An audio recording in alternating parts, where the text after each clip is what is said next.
Okay, so you can see my slide, yeah? Yep. Uh-huh.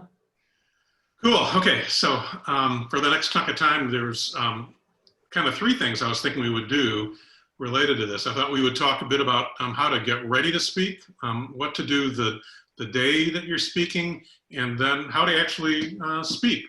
So I'm assuming that a lot of you have already kind of done probably some quite a bit and some not very much public speaking, but I would ask you to ask yourself, what's the worst thing that can happen? What's the thing that you most worry about when you're going to talk? And it might be this, right? I know that used to be my biggest worry. And I would call your attention to this guy over here. He makes me think of a story that I heard from one of my colleagues once, that when he was in his first year neuroanatomy class, he was in the fourth row, I guess, and the student next to him fell asleep. And the neuroanatomy instructor, who was boring as you can imagine, pointed to my friend and said, "You there, wake him up." And my friend said, "No, sir, that's your job to keep us awake." I wouldn't have had that presence of mind, but that is your job. Your job when you're speaking is to engage, and if you do that properly, you won't have to worry too much about that. So the first rule of this is to know to whom you're speaking. When I walked into the room a few minutes ago and you asked me a question, I didn't know any context of the question, so it's okay to kind of back up and try to find out who it is you're talking to. And I would say there's a couple of tricks for that. The first is to start by asking your host ahead of time, who am I talking to? Go ahead and ask them. Are they community people? Are they business leaders? Are they people that already care about this? Are they the opposition sometimes? Are they clinicians? You need to know some about to whom you're speaking. You need to know some of where they're coming from, what their point of view is. And then lastly, you need to really kind of ask your host, well, why did you have me here? What's the reason? Is there something specific? Is there some goal you have? And then research the place you're going to talk to. Look at their website. That little About Us page is very interesting, and their Facebook, their social media presence. Find out who else they've had speak there. And maybe the place you're going to has other chapters, and if you do a good job, they'll invite you to speak elsewhere. So I want to tell you a little bit, maybe too much personal here, about comfort zones, and here's definitely not my comfort zone. My wife makes really cool jewelry and makes really cool parts for her jewelry, and oftentimes those parts require other beads. So she likes to go into bead stores, and this is a bead store, in case you're not familiar with it, in case you've managed to avoid these places. But I get crazy when I go in there. It makes me so, there's so many little parts. It's not my deal. But I happily go. But that's not for me. But what I do really like are necklaces. I like strands of beads. So this is a fairly simple one. It's one theme, but it goes all the way through, and yet it's got some variation. And I like ones like this that are sort of more crunchy. So I like I like necklaces. I like artwork, but the parts can drive me just crazy. So I know my personal comfort zones, and that takes me to my first of a few models about how people think, which really influences how I speak when I'm speaking, or how I try to speak when I'm speaking public. And this one's a model from a guy named Manny Elkind, and he says we all have one of four comfort zones in our head, and of course we all have all four. But we have one that we tend to prefer the most, and maybe two. So one of them is facts. There's some of us who we need the facts, man. You're gonna tell me something, we need to know the facts about what you're telling me. There's another group that it's not really so much the facts. I need to know, well, how are you gonna do it? What's the process? How are you gonna regulate it? What's the methodology? If I don't know that you actually have a nuts and bolts way to do it, I don't really believe it. There's another group that's all fine and good for, but I have to know where you're going.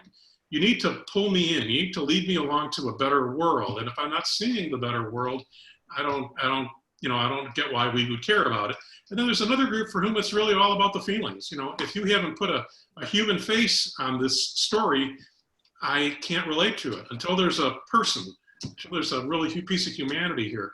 And of course, we all have parts of all of this. I I would say the first thing to do when you're going into this sort of a venue or of a venture is to really introspect a bit, or you can go to Manny Elkind's website. There's some self-assessment tools, but really figure out which quadrant you're the most comfortable in, because it's a trap that you can wind up spending all of your time there when you're speaking, or you can spend all of your time there answering questions.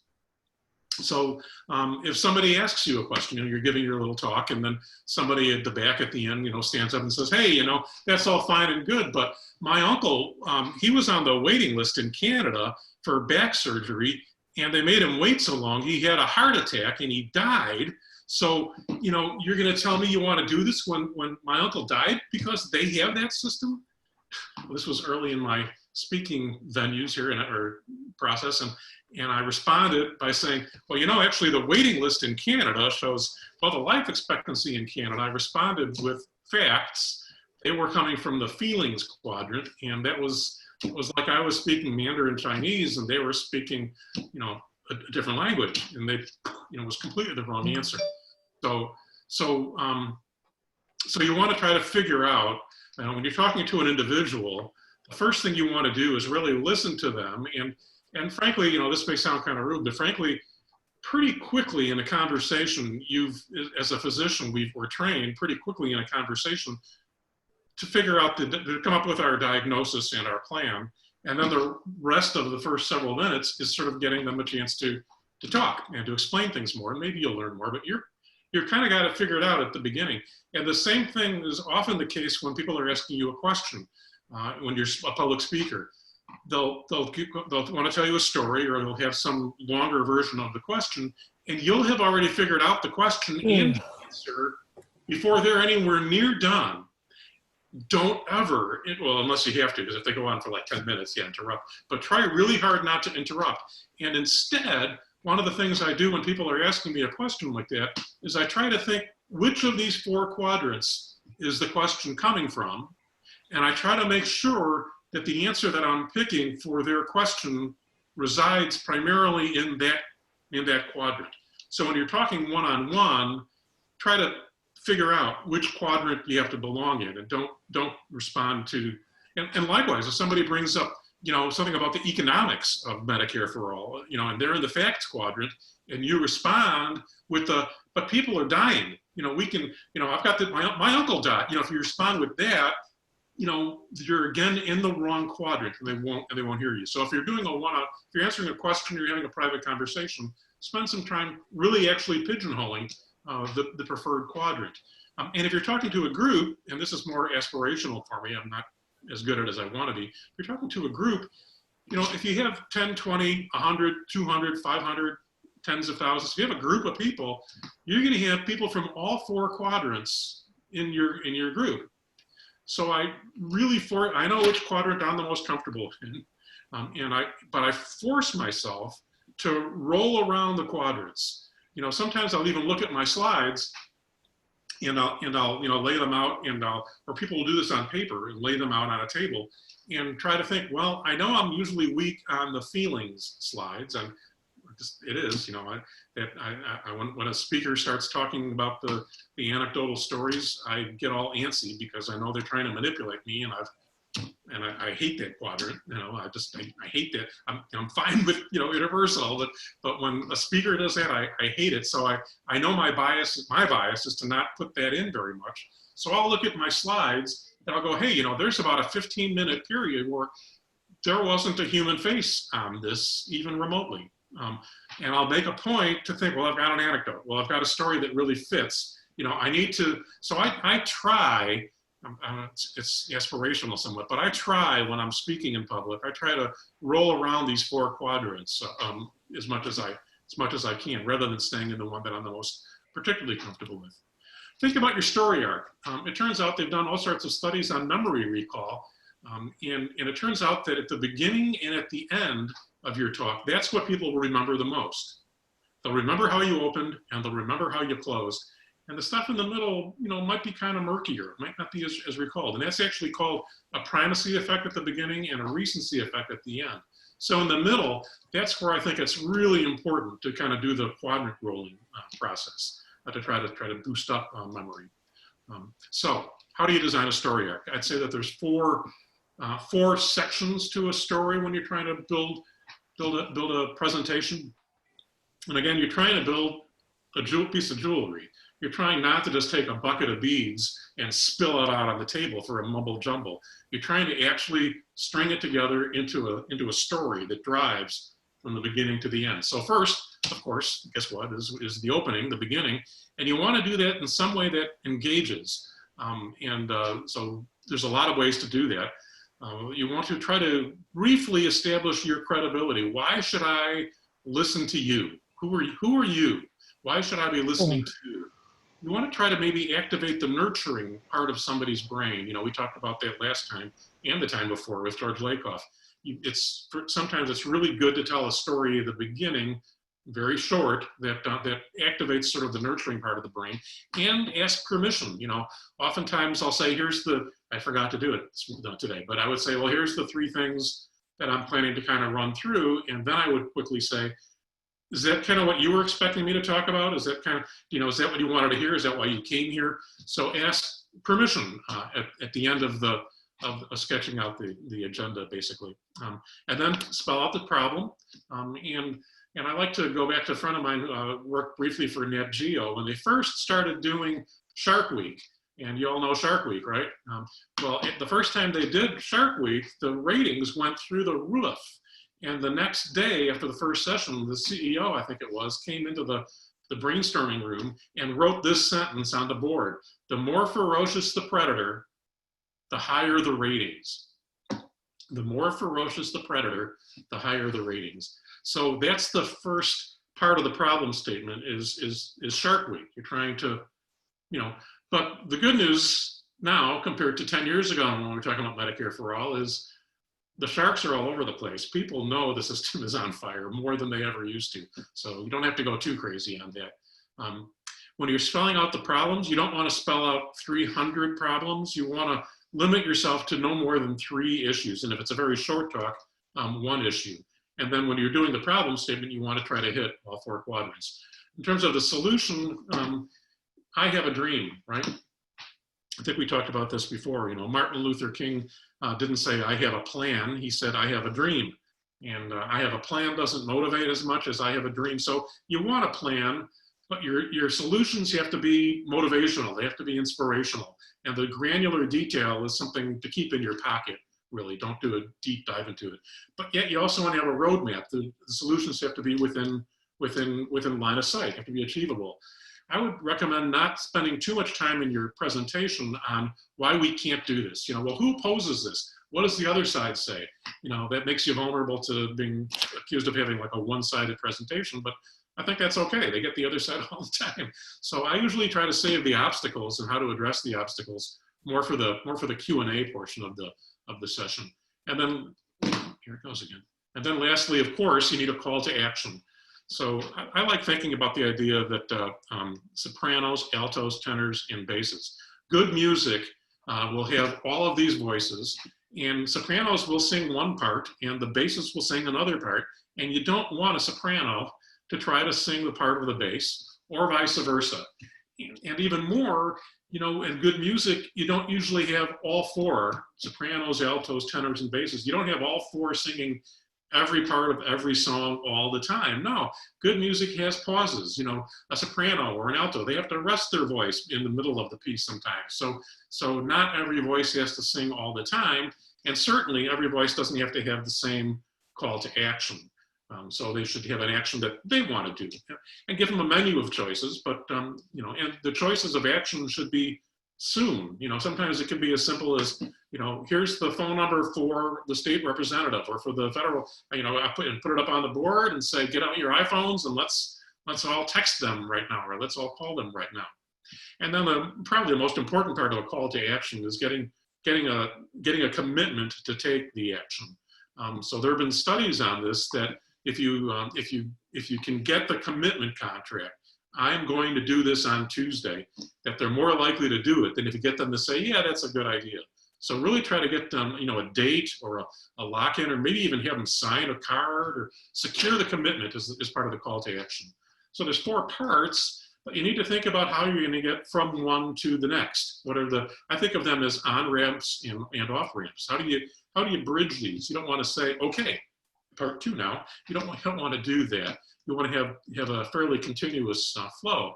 So I tried to do that a little bit. You remember, I didn't just jump into comfort zones. I told you sort of a personal story about a comfort zone. So I viewed that as an on-ramp to the discussion of comfort zones. I don't know if it worked, but that was sort of my thinking. In more practical for what we're doing, you could, sort of explain who you are with a little anecdote and say, and this is why this is so important to me or to all of us. So we all have had stories like this. This is why it's so important, which takes us to, but the good news is, don't worry. We actually know, I'm not just telling you this to rile you up. We know how to do, we know how to get past this. And most importantly, if this is not just a hobby to you, if this is serious to you, here's what you need to start doing. So these parts should not all be equally timed. The opener and intro, I couldn't make the box get smaller, I'm sorry, and stay readable. The opener and the intro should be the shortest of the sections, absolutely. I would, 2 minutes, certainly no more than 5 minutes, maybe 30 seconds, depending on how much time you have. Some anecdote, some story, my grandfather sold shoes, and that's why this isn't just a shoe factory. This is, something that makes this personal and motivational real. Problem statement, of course, can be a bit bigger. Most of your time, though, should be on the last two sections, on solutions and calls to action. So, slides. I'm using slides. There's some very important tips about slides. The first is PowerPoint is not Word. One of my favorite pet peeves. PowerPoint is not Word. So in PowerPoint, in general, you want to use no more than 6 lines of text. No more than 6 lines of text if you can. And I'm one of these nitwits that if you have a dense slide, I'm not going to hear what you're saying because I'm going to be literally counting the number of lines on your, I literally do that when I'm bored. I count the number of lines of text, and sometimes it's like, huge. What size font? You don't want to use a tiny font, a 10-point font, 12-point. Go no smaller than 20-point, unless it's the footnote, and then you can explain. You don't need to read the footnote. It's just there so I can read it to you if you need it. Other than the footnote, you should never go smaller than 20 points. 28 points, if this is a 28-point font, and it's pretty readable. If you're putting things on your slides that are so small that nobody can read, if you find yourself wanting to say, I know you can't read this, but, well, then you screwed up.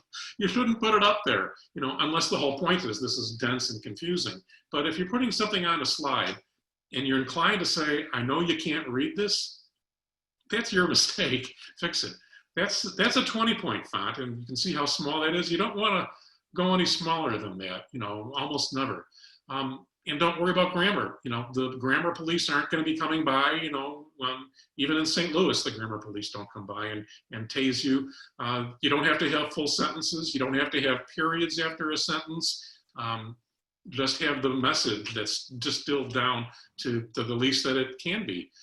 So there are 3 exceptions to what I'm saying. The first is in a legal format. If you're like giving a testimony someplace, where the slides will then be used as witness later on, then be very careful, use sentences, get grammar right. Don't worry about the font size as much. If you're speaking to legislators, again, be neurotically careful about it. And if you're giving a webinar, people can actually get up close and read if they need to. So those are what I would consider exceptions to it. If you want to put a lot of words on a slide, that's what Word is for. If you're making paragraphs, if you're writing a book, use Word for that. Don't try to turn your slides into these dense things that have 3,000 words on them. Break them apart in multiple slides if you need to. If you're using a laser, that means you've got a problem with your slides. You should not be using a laser. Don't use the laser. So if you noticed on this slide when I showed you this, that box on the left that's in the yellow square around it, I drew a yellow square around that slot, that image, because I knew, I planned, I knew what I wanted to talk about. I knew that was the slide, the part of this slide I wanted to call your attention to. So I didn't need a laser. I planned it. I made a yellow box around it appear when I wanted to call your attention to it. If you're using a laser, number one, if I'm using a laser right, how am I going to use a laser right now? That would be weird, and that wouldn't work. If you're giving a talk where you've got 3 screens behind you because it's a big room, which one do you look at with the laser? And the laser, it's just not, skilled. On the other hand, if people come up to you and tell you that they really love your special effects or, whatever, if people say that, you're also making a mistake, because you want the effects to be subtle. You only want to use an effect if you really have a reason to. You don't want to do crazy fly-ins and fly-outs and scroll-ups and boom noises. You want your special effects to be unnoticed, frankly. You can use them in a sophisticated way, but they should be unnoticed. And really, I'm a slide junkie for all sorts of reasons that I'll spare you. But some really powerful speakers don't use slides at all. So I don't know if you've ever seen sort of the standard sort of PNHP, talking slideshow where there's, literally 100 or 200 150 slides in an hour. Don't feel like you need to do that. Don't actually ever do that. But certainly, don't feel like you have to live up to the showing, all these slides. That's way too many things. And frankly, some of the most powerful speakers that I know have gotten away from slides at all. They just frankly expose themselves with their personal story, and it's far. So if that's you, don't think you need to use slides at all. But do be prepared. So be sure, first thing, be sure you have the right time and place. Learn from my mistake about that. Always be sure you have the right, and it's particularly important if you're going to a college campus. I don't know if you've done many college campus talks, but oh my gosh, there's no street addresses. There's 2 buildings with the same name. College campuses, to me, they're the most frightening places to find the right room in. So if you're going to a campus, really study that map. Make sure you know which building and stuff, or maybe even say, hey, I'll meet you on the northwest corner of 6th and Green, and can you kind of just walk me there? So really be sure you know the time and place when you're going to it. Be sure that the equipment is solid. So, don't forget your laptop. I did that once. Drove to Florida to give a talk, and left my laptop here in St. Louis. Actually had to have a neighbor break into my house. I gave him the code to the garage and box it up and mail it to me, so it worked out fine. But don't forget the important things. So I did that. Have your laptop. Make sure you've got all the right cords and adapters, because every system, if you're going to connect to somebody else's system, who knows what they've got. Have one of these gadgets. It's like $20, I think. And it's so much easier, but don't use the laser. But have one of those. Have your own projector if you can, because you don't know what you're walking into. If you can have your own projector, that's better. What about the screen? I have a good screen that I carry around with me when I'm driving. I don't know how many times somebody has said, yeah, we have a screen. And, and they said, oh yeah, it's a great big screen. I went to one place, it was about a 3-hour drive, and I did bring my own screen, but they had said they had a nice big screen. It was a big room. It was like a 200-person gymnasium that was all filled with chairs. The big screen was just a pretty good sized, HD TV screen. So thank goodness I didn't trust them.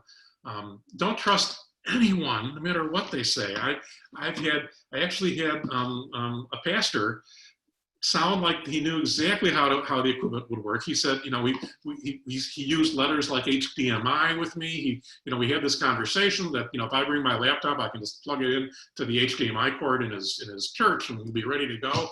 And I get to his church and he says, so do you have your screen with you? And I did, because I don't even trust a pastor. I didn't trust anyone, but I did. But he wanted my screen because we weren't in the room that has the HDMI hookup. So be as autonomous as you can be, and get as much good clarity about it as you can. Bring an extension cord. It's unbelievable how useless your laptop and projector are if you don't have it. Sometimes you might be 30 feet away from the nearest electrical outlet. So I've got a nice long extension cord that can take actually three devices can plug into it, and it's a three prong on that side, and I've got a 3 to 2 prong adapter to plug it into if the electrical outlet in the house doesn't work. So do that. You'll bring a 3-plug adapter, and have all the supportive tools. Your laptop might choose that day to die. Who knows what'll happen. So I try to have a backup plan. I usually put my presentation on a thumb drive that I have in my pocket just as a backup, and I hope somebody there, or sometimes I'll arrange somebody to have a backup laptop. I'll have sometimes, if I'm not confident, I'll even print it on paper so I have something to go with. Bring your own clock, manage your own time. Be sure you have a way of telling time. We're going to come back to that in a few minutes. Have a couple leave behinds. Don't turn your, this is my bias, but I hate it when speakers turn the room into a bookstore. When you have a table that's got 30 pamphlets and 30 articles all copied and all sitting out there. Number one, that's really expensive. Number two, it's a pain in the butt to carry it around. And number three, there are bookstores. There is an internet. People can get this stuff. If people pick up 30 handouts from you, they're doing that to be nice to you. They're not going to sit home and spend 2 days doing an intensive read of your materials. But figure out the one or two that really say what you care about, what you most want to be sure they get. Bring those. Leave behinds are good. People like leaving feeling like they have something to show for it. Be sure that anything that you bring has your contact information so that they can get a hold of you. They know where to go to your website or your Facebook or a page or what have you. And be sure you get email signups. Frankly, the secret mission of giving a public talk is to garner new contacts. So don't waste that. Businesses pay a fortune for every new contact that they get. So you're speaking in public, do your best to get signups. Ask your host if that's okay. It's almost always okay, but ask for permission for that. And have business cards. It costs $10 to get 500 business cards. So, have business cards with your contact information with you. Bring all that stuff with you. And don't worry if this checklist sounds overwhelming and you're thinking, I can't remember all that. I wasn't expecting you to. This list is in the middle of the presentation. You're not going to remember this part of the conversation. We're at the bottom, remember? But you'll have these slides and you can print out a checklist if you want to, so you'll be able to review it later. So on the day of the event, you want to manage yourself. That's the first person to manage, and I'm going to do that right now. Manage yourself. So, some people, remember reading someplace that coffee makes you a little bit smarter on the IQ test, so they'll drink like 3 extra cups of coffee before they go talk. Don't do that. My wife is really smart and she seldom comes to hear me talk because she hears me talk at home all the time. And one of the, I think 2 times that she came to hear me, I was sick. I think that's why she came. She was worried about me. So I had a cold. So before the talk, I thought, well, I can't talk like this. So I took, I think it was 240 milligrams of pseudoephedrine, a long acting. I took that right before, and I drank a couple of extra cups of coffee. And I was like, she says I was like Mr. Laser all over the place. It was dreadful. So be physiologically normal for you. If you normally have a glass of wine at 7 o'clock and the talk is at 9 o'clock, it's fine, have a glass of wine. But, do whatever is physiologically normal for you. No extra caffeine, for example. Get there early, get there at least, I'm neurotic. I go for an hour early for almost all of my talks. Be at least 30 minutes early, particularly if you have to do the setup. So get there early enough that the room's not yet crowded and full, and you can make sure that the AV works, and then you can relax. And then when you're nice and relaxed, you can mingle. And that's not just a social nicety. You want to really kind of use this. So pretend that you're the host. Pretend that you're at your house. You're in your house. And there's all these people that have shown up, and you don't know most of them. So you want to greet them. So mingle like you're the host. Welcome them, tell them you're glad they're there. Act like you own it, even though you're sort of an invited speaker in somebody else's group, but act proud to be there and ask questions. Don't go on, don't do your talk. Don't start into your spiel. Don't get on a soapbox. Ask questions. Figure out more about your audience. And figure out where they're coming from. Ask them what they're thinking about. Ask them why did you come tonight? Why did you decide this? Why are you here? And my favorite answer I once got was, well, I want to hear the other guy talk. He looks pretty interesting. Okay, I can't help you with that. But listen carefully what they tell you, and maybe you'll hear 1 or 2 or 3 quotes that you can throw back, sprinkle in your conversation, in your presentation, and say, well, I know some of you, like Mary over there, are concerned about such and such, so listen carefully for quotes, do some of your quadrant work so you can try to get a sense of the crowd, but listen, you'll be speaking plenty soon, and manage your message. This is not your only rodeo. It's a mistake I've seen newbies do this a lot, where they've got tons of information. They've been, God, I'm like 45 years old, they're thinking, and nobody's ever asked me to speak in public before, and now I got to tell them what Harry Truman says about, and you've got like 300 things you want to download, to the, don't do that. Don't. This is not your only rodeo, and you don't want it to be your only rodeo. You want to, be invited back. You want to come and do more talk. You want to continue this. You want to pace it. You want to undensify it. So don't try to pack more in than you have reason to, and stay on message. If you want to go into a story about Harry Truman, there darn well better be a reason how Harry Truman connects back to the specific message of your talk. He's a really interesting president. He's from Missouri, can talk about him for a lot. Only if he's relevant to the specific message. So stay on message. Diversions aren't bad, but they have to be pointed. They have to have a purpose. So the day you're there, think about the room setup.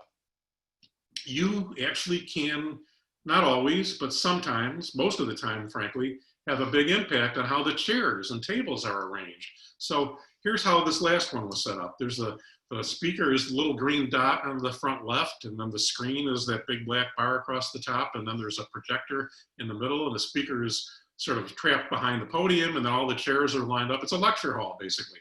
So you are as far away from the audience with barriers between you and the audience as you can. At a minimum, you want to try to get away from that podium. Certainly if you're comfortable, try to stand in front of the podium, closer to the screen, or even get rid of the podium if you can. So that's what he did. He didn't accept that he had to stay trapped behind the podium. He moved over there. So that's the sort of the most structured way to set up a room. And then this is a way that you often find you're in too, right? Where there's a conference table and they've got you and your laptop perhaps at the one end, and then the screens at the other end. I call this torticollis de PowerPoint. For those of you who aren't physicians, torticollis is this frozen neck thing where you've sort of stiff neck essentially kind of thing. And that's what happens in this setting, torticollis de PowerPoint. People don't know, should I be looking at the speaker? Should I be looking at the slides? No, I'll look at the speaker. No, the speaker should look at this. It's a terrible arrangement. So obviously you don't have to settle for that. If you have your clicker, even if the laptop is at the foot of the table, you can move to the head of the table. So you can choose, where to stand. And of course, if you do that, you probably want to try to get rid of the first two seats, have them repositioned so that they're not trapped. So think about the room setup. This is one of the best arrangements if you want to have interaction. So if you want the group talking to each other, and you don't always want that, but if you do, that sort of arrangement, and again, you don't have to stand up at the screen, you can stand right in the middle, and you can walk back and forth a little bit. So think about the room setup. You actually have an impact on that. Your first impression matters. Your first 30 seconds matter.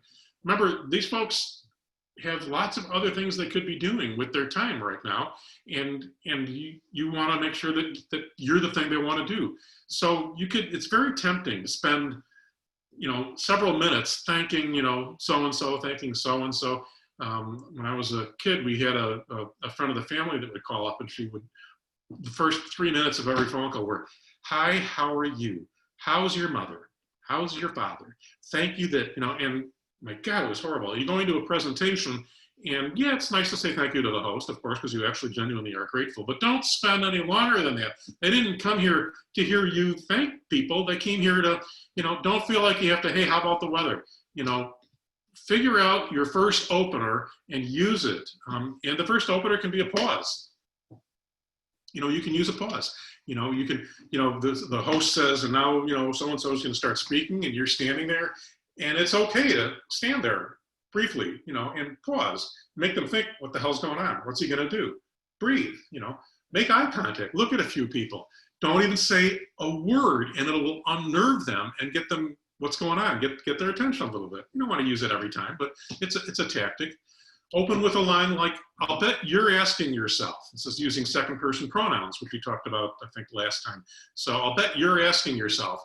That kind of an opener can get people thinking, yeah, I am asking myself, even if they weren't.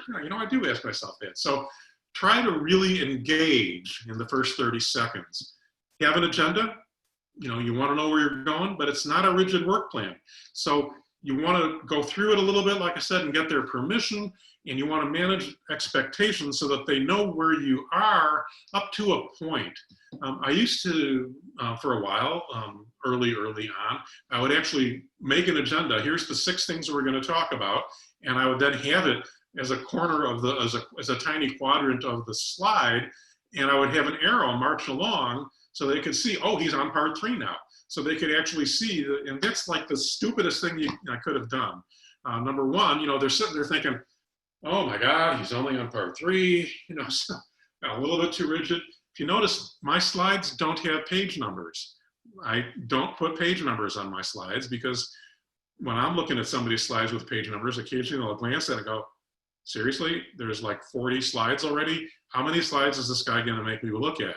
So, you know, manage expectations, have a story arc that you kind of sketched out at the beginning, but don't make it so granular that they're actually, oh man, you know, once we're gonna march through this. Don't wanna be quite that rigid. Remember, this is a performance. Think of it like music, you know, but that means you don't wanna go to a piano concert and first have to sit through the tuner getting out on the stage, and maybe you do, it's kind of interesting actually, but you don't wanna do that. You want the concert performer to get on the stage and start playing the darn music. That's what you're there for. Start the music. This is kind of the same as no small talk and minimal thinking, but pretty quickly use your opening line, maybe a pause, but open up and do the topic. Don't tune the piano.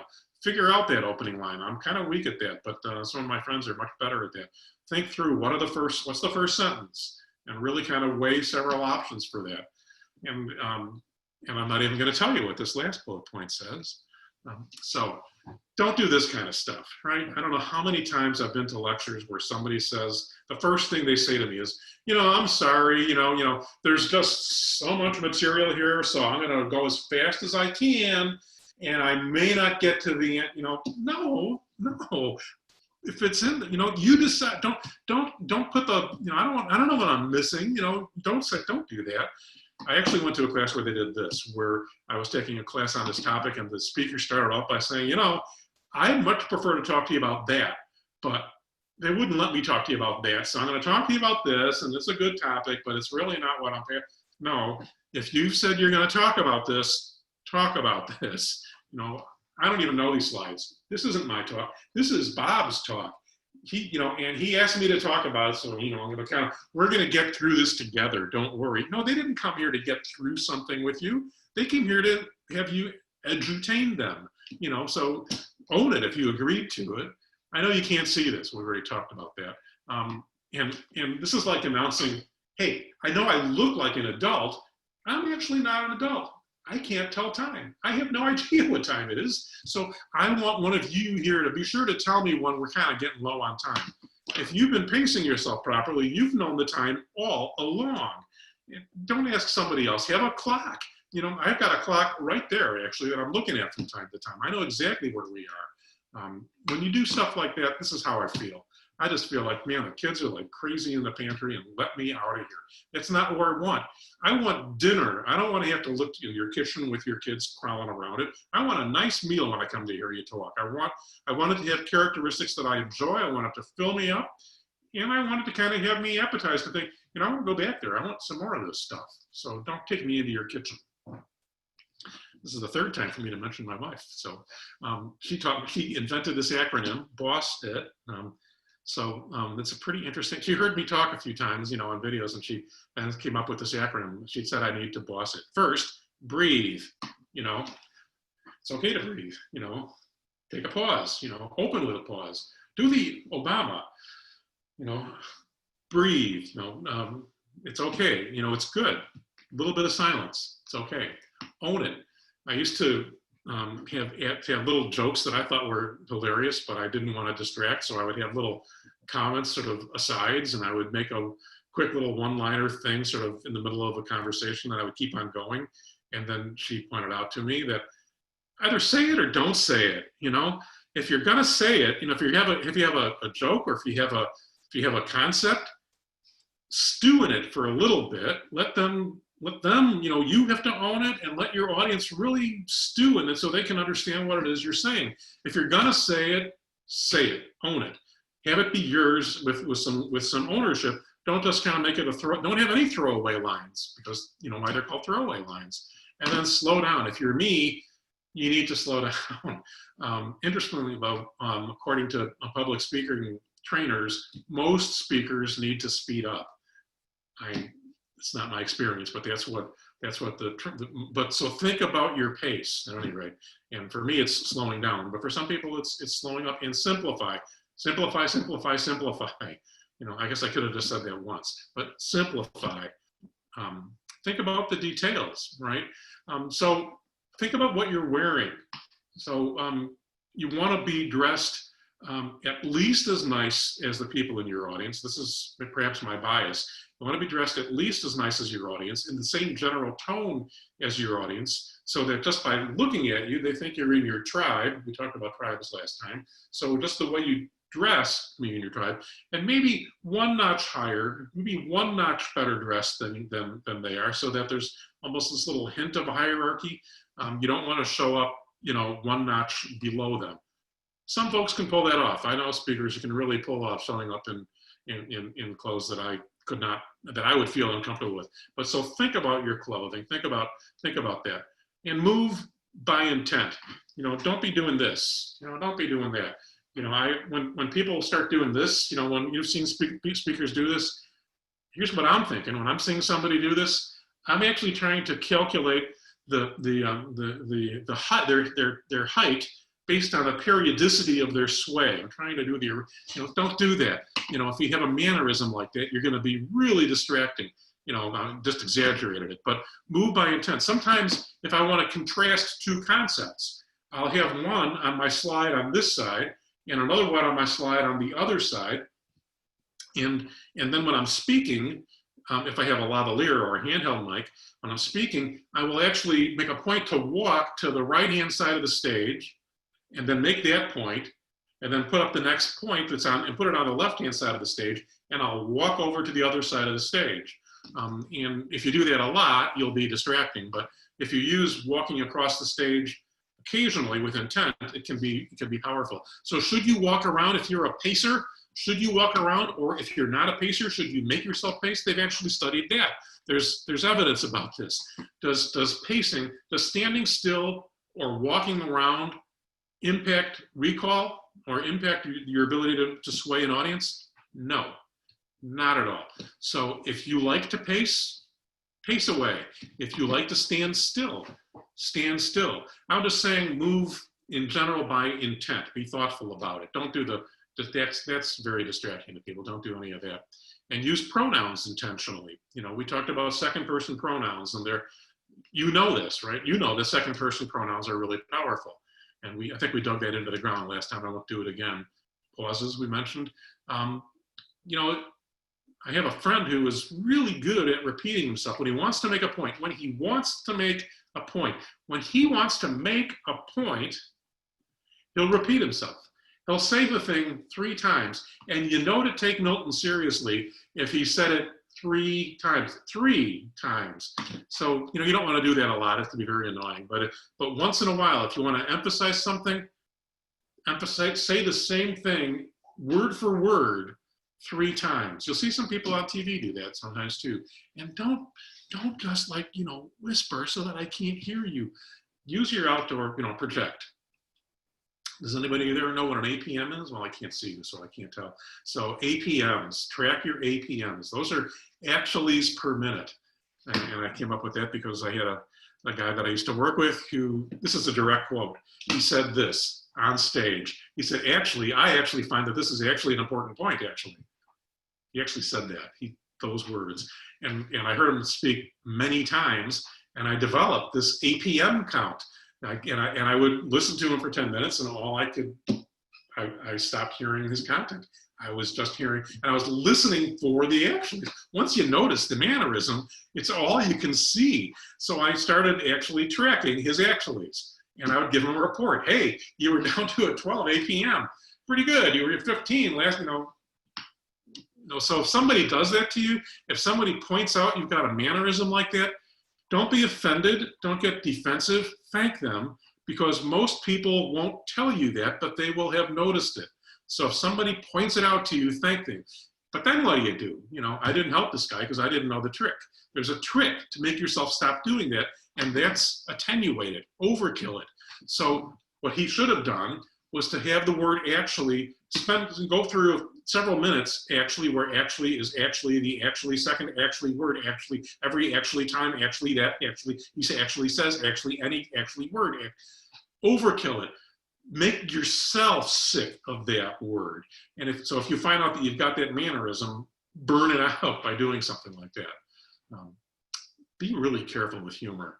Be really careful with humor. Be really careful with humor. It's a narrow target surrounded by a big motive, not funny. A friend of mine, Larry Zarin, said that. You can't excise humor. If you tend to do humor, I'm not saying to excise it from your talk, because then you'll be bored and you'll convey that, but be really careful about humor. Aside from, my gosh, don't do anything, you know, inappropriate with humor. But an awful lot of humor is, you know, inside jokes, not funny. So be very limited with that. Of course, you know the answer to this. It's practice, practice, practice. How do you practice? Toastmasters. I confess I've never been to Toastmasters, but I have heard many friends of mine who vouch for it. And you can join it. It's not terribly expensive, $65, and you're in for a year, I guess, and you have access to this whole wealth of resources, including the one that I really want to call your attention to, the presentation mastery, which includes a whole series of a group getting together and having an assignment. And it's a speak for 2 minutes in front of the group about a topic that they assign you. And you practice over and over again, giving your talk and the group critiquing you. It's a safe space. The topic is one you don't care about. The people in the room know that. Maybe you do care about the topic from time to time, but it's a safe way to get past the skill, and they give you lots of training. So I confess I've not been to Toastmasters, but it's all over the world. It's certainly in every city in the United States.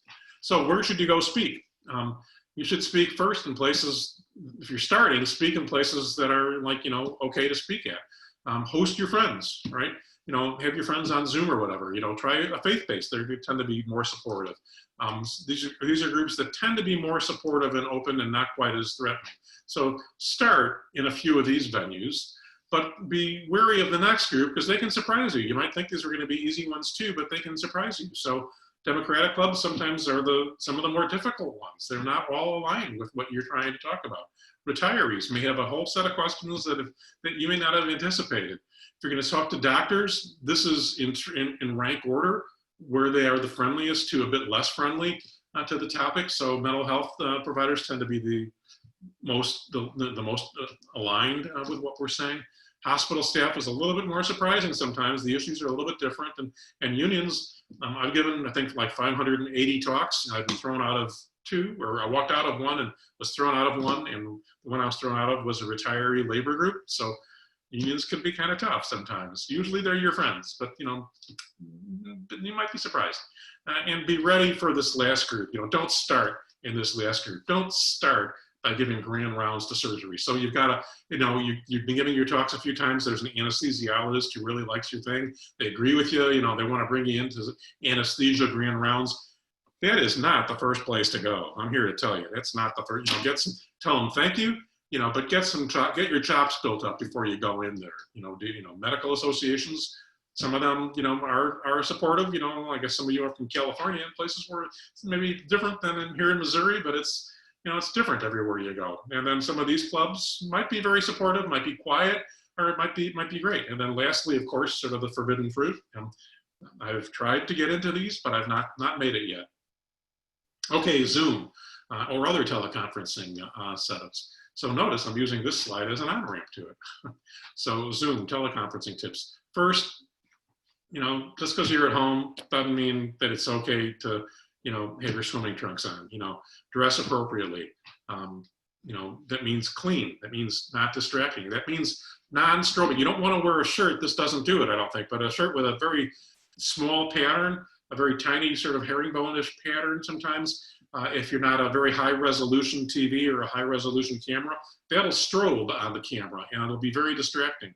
And if you watch TV, you'll notice that some people dress like that and their shirt is strobing because they didn't think that part through. So dress appropriately, practice all the tricks. Mike was nice enough to practice screen sharing in breakout rooms with me before we started.